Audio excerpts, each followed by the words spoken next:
Good evening to everyone. I'm Catherine Frehnal, reporting for the subject Contemporary World, and our topic for today is Globalization as Westernization. Globalization is the greater integration among countries and economies for trade, economic, social, and political benefits. Westernization, the adoption of the practices and culture of Western Europe by societies and countries in other parts of the world, whether through compulsion or influence. Westernization reached much of the world as part of the process of colonialism and continued to be a significant cultural phenomenon as a result of globalization. Westernization began with traders, colonizers, and commissioners from Western Europe who believed that their way of life was superior to those of the peoples in the countries to which they traveled. The occupied peoples were required or encouraged to adopt Western European business practices, language, alphabets, and attire. They were also encouraged to assume Western European education systems, literary and artistic standards, and to convert to Christianity. Many countries had Western type of government and military practices imposed on them.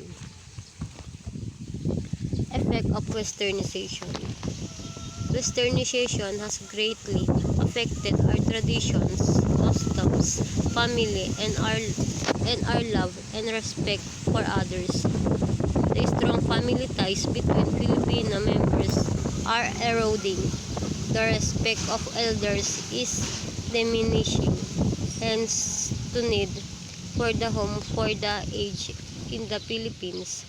Prostitute yields so many babies fathered by Western men given for adoption by many prostitutes working in the Philippines. Red light districts in Metro Manila, Olongapo City, and Angeles City. Advantage of Western culture. Western civilization has brought good things to us, especially in the form of modern medicine. Central cooling is efficient. If you live in an unsuitable climate, you can eat the abundance of food simultaneously in the starving world due to food grappling and food preservation. You are traveling by air, land, and water in the fastest possible way because of the technology in building ports, airports, and expressways. You are communicating in real time with family members working abroad. Pave the way for improving genetic materials by intermarriage between local and foreigners, resulting to the better looking citizens that are beauty pageant winners and known for their beauty around the world. Globalization as Westernization. Westernization is a cultural transformation whereby other societies adopt Western ideas. Usually, it is associated with capitalism, freedom of thought and expression, and more, with American cultural entertainment and lifestyle. At the same time, globalization, on the other hand, refers to closer integration of people in both cultures and more practical concerns like transport and products. Both terms are relatively vague and open to interpretation, so it is easy to see how people get confused. Given to pervasiveness of the U.S. Western ideas globally, other countries that open themselves up to that word are bound to get a mixture of globalization and westernization together. For example, sup- suppose you ask for your friends who are in the Philippines that they think of westernization. In that case, they'll point to the nearest McDonald's, KFC, or Kobe Bryant printed t-shirt or Nike shoes or something like this. On the other hand, globalization refers to closer integration of people in both culture and more practical concerns like transport and products.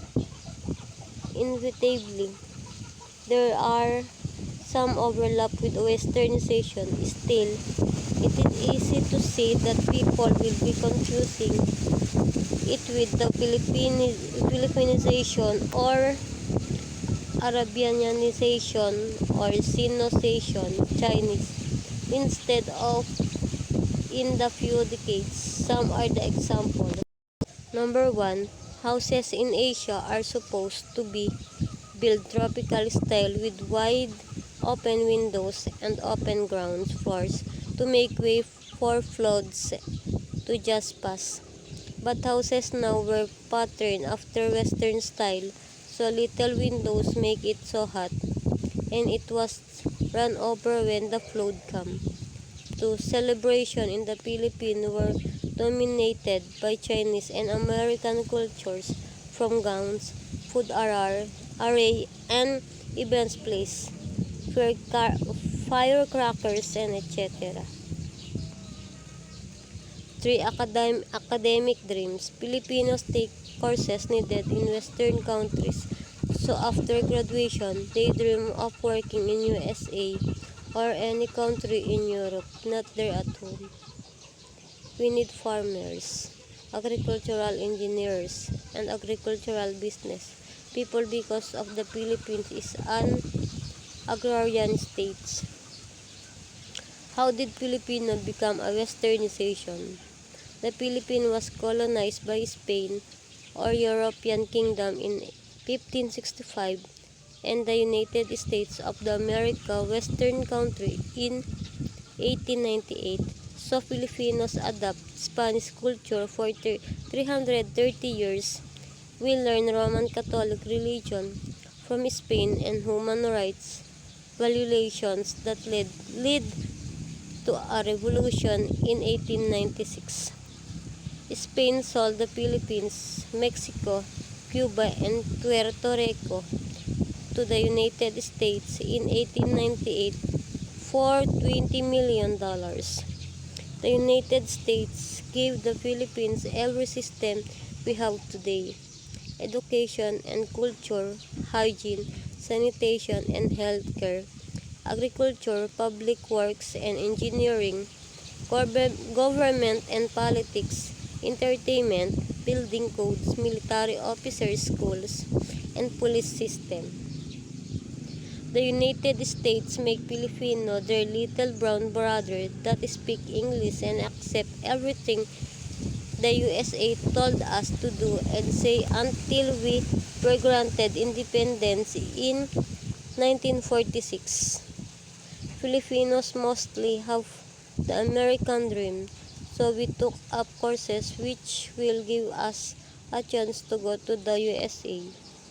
We get our colonial mentality, thinking that everything important from Western countries is better than what we have there locally. These two Western countries give us mixed culture.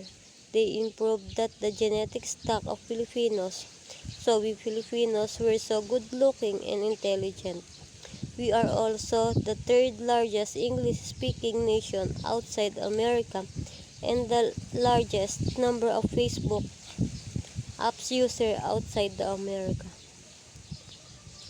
Thank you for watching my report.